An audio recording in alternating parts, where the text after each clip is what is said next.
ఓం శాంతి. ఈరోజు మురళి డేట్ 16/7/2024. బాబా చెప్తున్నారు, మధురమైన పిల్లలు, డ్రామా యొక్క యథార్థ జ్ఞానం ద్వారానే మీరు అచలంగా, స్థిరంగా మరియు ఏకరసంగా ఉండగలుగుతారు. మాయా తుఫాన్లు మిమ్మల్ని కదిలించలేవు. ప్రశ్న: దేవతలలోని ముఖ్యమైన ఏ గుణం పిల్లలైన మీలో సదా కనిపిస్తూ ఉండాలి? జవాబు: హర్షితముగా ఉండటం. దేవతలను సదా చిరునవ్వుతో హర్షితంగా చూపిస్తారు. అలా పిల్లలైన మీరు కూడా సదా హర్షితంగా ఉండాలి.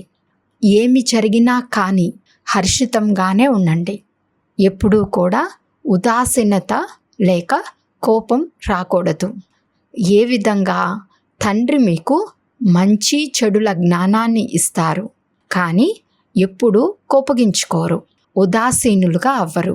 అలాగే పిల్లలైన మీరు కూడా ఉదాసీనులుగా అవ్వకూడదు. ఓం శాంతి. అనంతమైన పిల్లలకు అనంతమైన తండ్రి అర్థం చేయిస్తున్నారు.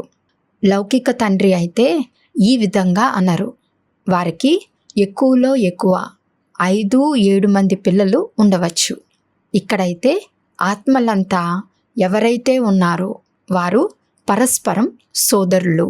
వారందరికీ తప్పకుండా తండ్రి ఉంటారు. మనమందరము పరస్పరం సోదరులము అని అంటారు కూడా. ఇది అందరి కోసం అంటారు. ఎవరెవరైతే వస్తారో వారందరి కోసం మేము పరస్పరం సోదరులము అని అంటారు. డ్రామాలో అందరూ బంధింపబడి ఉన్నారు, కానీ దాని గురించి ఎవ్వరికీ తెలియదు. ఇది తెలియకపోవటం కూడా డ్రామాలో నిశ్చితమై ఉంది. దీనిని తండ్రే వచ్చి వినిపిస్తారు. కథలు మొదలైనవి ఎప్పుడైతే కూర్చుని వినిపిస్తారో అప్పుడు పరంపిత పరమాత్మాయ నమః అని అంటారు. ఇంతకీ వారెవ్వరు?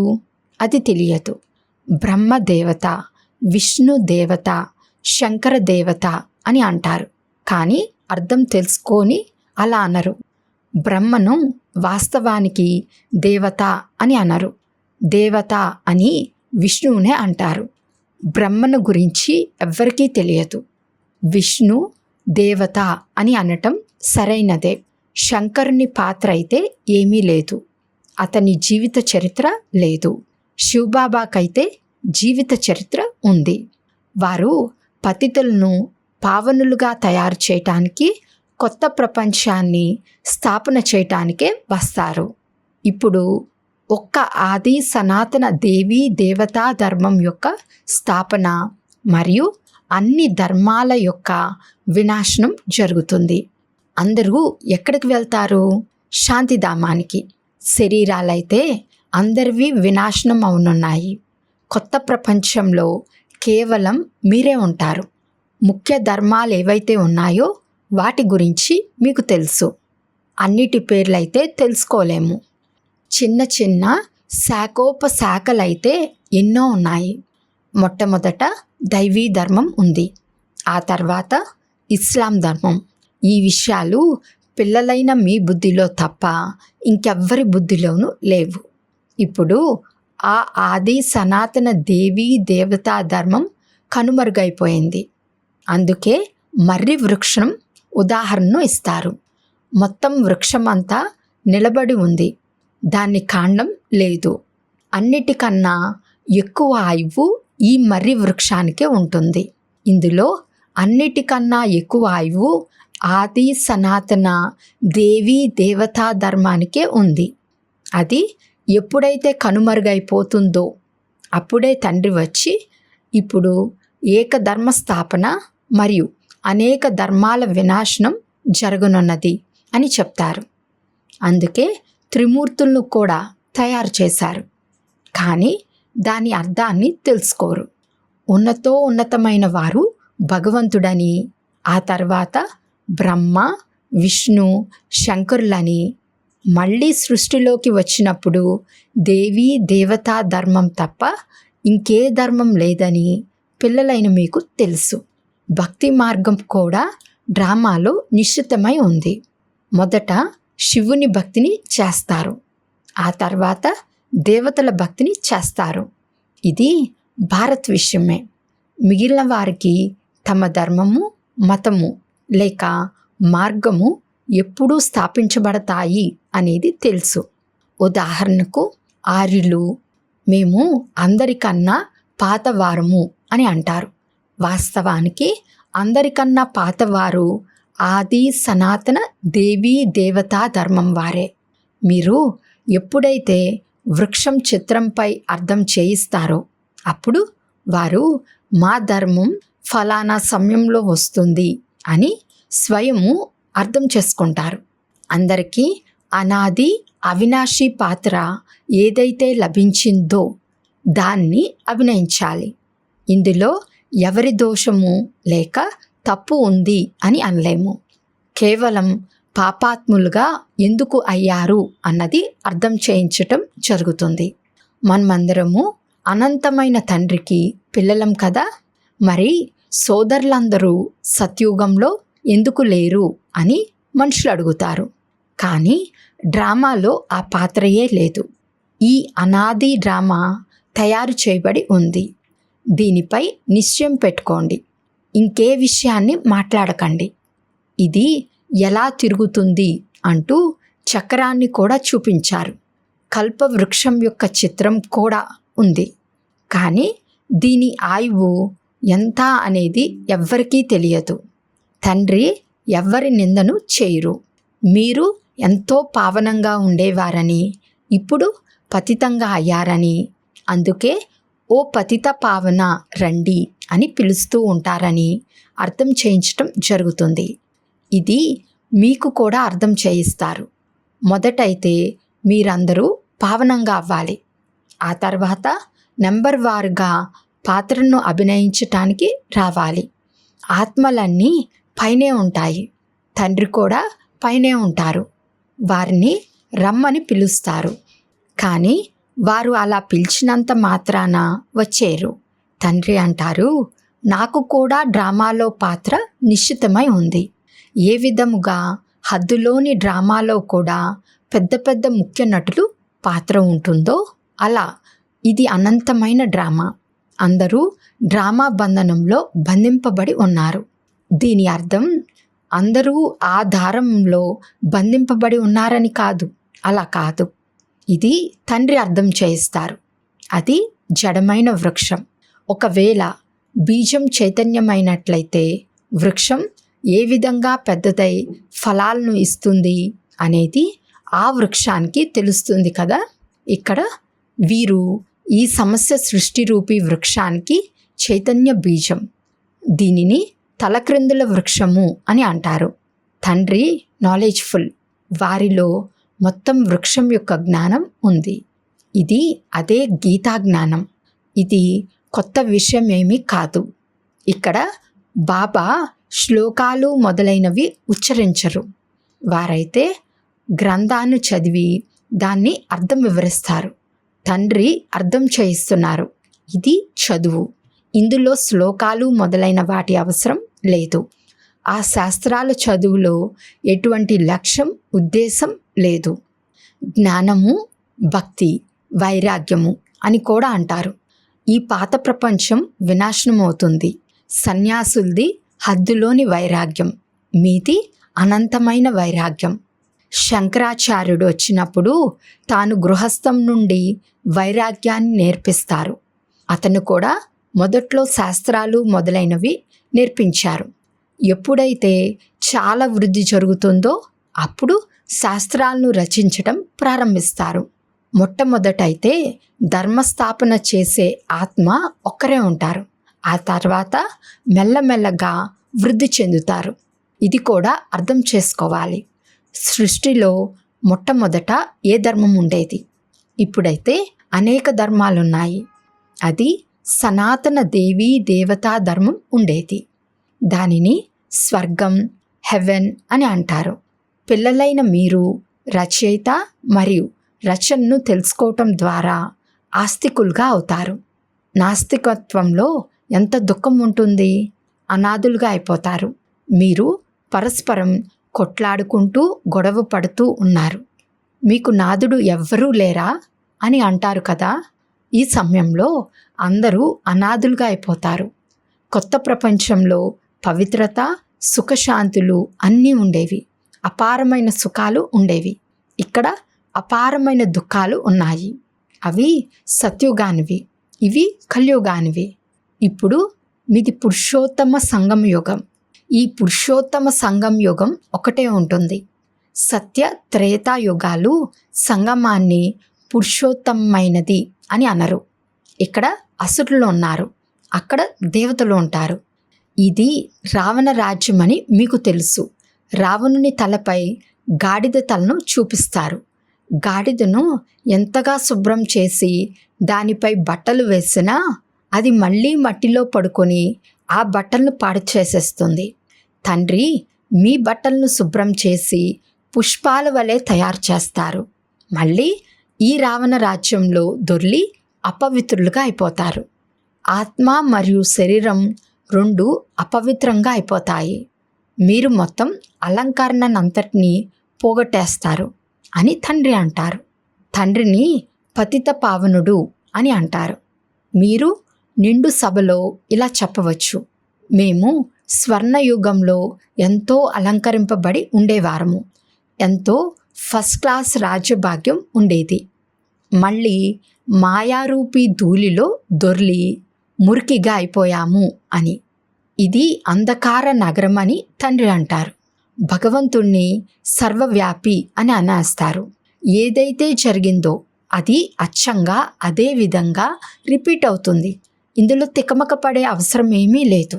5000 సంవత్సరాలలో ఎన్ని నిమిషాలు, గంటలు, క్షణాలు ఉన్నాయని ఒక్క బిడ్డ అన్ని ధర్మాల లెక్కను లెక్క వేసి పంపించారు.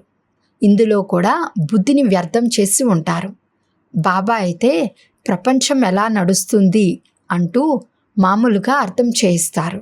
ప్రజాపిత బ్రహ్మ గ్రేట్ గ్రేట్ గ్రాండ్ ఫాదర్. వారి వృత్తిని గురించి ఎవ్వరికీ తెలియదు. విరాట రూపాన్ని తయారు చేశారు. అందులో ప్రజాపిత బ్రహ్మను కూడా తీసేశారు. తండ్రి మరియు బ్రాహ్మణుల గురించి యథార్థ రీతిగా తెలియదు. వారిని ఆదిదేవ్ అని కూడా అంటారు. తండ్రి అర్థం చేయిస్తున్నారు, నేను ఈ వృక్షానికి చైతన్య బీజరూపుడును. ఇది తలక్రిందుల వృక్షం. సత్యం, చైతన్యం, జ్ఞానసాగరుడు అని ఆ తండ్రి మహిమనే చేయటం జరుగుతుంది. ఆత్మ లేకపోతే అటూ ఇటూ తిరగలేరు కూడా. గర్భంలో కూడా 5-6 నెలల తర్వాత ఆత్మ ప్రవేశిస్తుంది. ఇది కూడా డ్రామాగా రచింపబడి ఉంది. మళ్ళీ ఆత్మ వెళ్ళిపోతే అది అంతమైపోతుంది. ఆత్మ అవినాశి, తాను పాత్రను అభినయిస్తుంది. దీన్ని తండ్రి వచ్చి రియలైజ్ చేయిస్తారు. ఆత్మ ఎంత చిన్న బిందువు, అందులో అవినాశి పాత్ర నిండి ఉంది. పరంపిత కూడా ఆత్మయే. వారిని జ్ఞానసాగరుడు అని అంటారు. వారే ఆత్మ రియలైజేషన్ను చేయిస్తారు. వారైతే కేవలం పరమాత్మ సర్వశక్తివంతుడని, వేలాది సూర్యుల కన్నా తేజోమయుడని అంటారు. కానీ ఏమీ అర్థం చేసుకోరు. తండ్రి అంటారు, ఇదంతా భక్తి మార్గంలో వర్ణన చేయబడింది మరియు దానిని శాస్త్రాల్లో రాసేశారు. అర్జునునికి సాక్షాత్కారం జరిగినప్పుడు నేను ఇంతటి తీవ్ర ప్రకాశాన్ని సహించలేను అని అన్నాడు. కావున ఆ విషయం మనుషుల బుద్ధిలో కూర్చుండిపోయింది. అంతటి తేజోమయ రూపం ఎవరిలోకైనా ప్రవేశించినట్లయితే అతన్ను పేలిపోతారు. వారికి జ్ఞానమైతే లేదు కదా. అందుకే పరమాత్మ వేలాది సూర్యుల కన్నా తేజోమయుడు అని భావిస్తారు. మాకు వారి సాక్షాత్కారం కావాలి అని కోరుకుంటారు. భక్తి యొక్క భావన కూర్చుని ఉంది కావున వారికి ఆ సాక్షాత్కారం కూడా జరుగుతుంది. మొదట్లో మీ వద్ద కూడా ఇలా ఎంతోమంది సాక్షాత్కారాలు పొందేవారు. వారి కళ్ళు ఎర్రగా అయిపోయేవి. సాక్షాత్కారాలు పొందారు. కానీ ఈరోజు వారు ఎక్కడ ఉన్నారు? అవన్నీ భక్తి మార్గపు విషయాలు. కావున ఇవన్నీ తండ్రి అర్థం చేయిస్తారు. ఇందులో గ్లాని విషయం ఏదీ లేదు. పిల్లలు సదా హర్షితంగా ఉండాలి. ఇది డ్రామాగా తయారు చేయబడి ఉంది. నన్ను ఎంతగా నిందిస్తూ ఉంటారు. మరి నేను ఏమి చేస్తాను? నాకేమైనా కోపం వస్తుందా? డ్రామానుసారంగా వారందరూ భక్తి మార్గంలో చిక్కుకుని ఉన్నారు అని అర్థం చేసుకుంటారు. ఇందులో కోప్పడే విషయం ఏదీ లేదు. డ్రామా ఈ విధంగా రచింపబడి ఉంది. ప్రేమగా అర్థం చేయించవలసి ఉంటుంది. పాపం, వారు అజ్ఞాన అంధకారంలో పడి ఉన్నారు. అర్థం చేసుకోకపోతే వారిపై దయ కూడా కలుగుతుంది. ఎల్లప్పుడూ చిరునవ్వుతో ఉండాలి. పాపం, వారు స్వర్గద్వారం వద్దకు రాలేరు. వారంతా శాంతిధామంలోకి వెళ్ళేవారే. అందరూ కోరుకునేది కూడా శాంతినే కోరుకుంటారు. కావున తండ్రే యథార్థ విషయాన్ని అర్థం చేయిస్తారు. ఈ ఆట రచింపబడి ఉందని ఇప్పుడు మీకు తెలుసు. డ్రామాలో ప్రతి ఒక్కరికి పాత్ర లభించి ఉంది. ఇందులో చాలా అచలమైన స్థిరమైన బుద్ధి కావాలి. ఎప్పటి వరకైతే అచలమైన స్థిరమైన ఏకరస అవస్థ ఉండదో అప్పటి వరకు పురుషార్థం ఎలా చేయగలరు? ఏమైనా కానీ, తుఫాన్లు వచ్చినా కానీ స్థిరంగా ఉండాలి. మాయ తుఫాన్లైతే లెక్కలేనన్ని వస్తాయి మరియు చివరి వరకు అవి వస్తూనే ఉంటాయి. అవస్థ దృఢంగా ఉండాలి. ఇది గుప్తమైన కృషి. చాలామంది పిల్లలు పురుషార్థం చేసి తుఫాన్లను పారద్రోలుతారు. ఎవరు ఎంతగా పాస్ అవుతారో అంతటి ఉన్నత పదవి పొందుతారు. రాజధానిలో పదవులైతే ఎన్నో ఉన్నాయి కదా. అన్నిటికన్నా మంచి చిత్రాలు త్రిమూర్తి, సృష్టి చక్రం మరియు వృక్షం. ఇవి మొదట్లో తయారు చేయబడినవి. విదేశాలలోని సేవ కొరకు కూడా ఈ 2 చిత్రాలను తీసుకువెళ్ళాలి. వీటి ద్వారా వారు బాగా అర్థం చేసుకోగలుగుతారు. మెల్లమెల్లగా బాబా కోరుకున్నట్లుగా ఈ చిత్రాలు వస్త్రంపై కూడా ముద్రించబడతాయి. ఈ స్థాపన ఎలా జరుగుతుంది అనేది మీరు అర్థం చేయిస్తారు. మీరు వారికి ఇలా చెప్పవచ్చు, మీరు కూడా దీనిని అర్థం చేసుకున్నట్లయితే మీ ధర్మంలో ఉన్నత పదవిని పొందుతారు. క్రిస్టియన్ ధర్మంలో మీరు ఉన్నత పదవిని పొందాలి అనుకుంటే దీనిని బాగా అర్థం చేసుకోండి అని వారికి చెప్పవచ్చు. అచ్చా, మధురాతి మధురమైన సికిలదే పిల్లలకు మాతాపిత బాప్దాదాల ప్రియ స్మృతులు మరియు గుడ్ మార్నింగ్. ఆత్మీక పిల్లలకు ఆత్మీక తండ్రి నమస్తే. ఆత్మీక తండ్రికి ఆత్మీక పిల్లల యొక్క ప్రియ స్మృతులు మరియు నమస్తే నమస్తే నమస్తే. ధారణ కొరకు ముఖ్య సారము.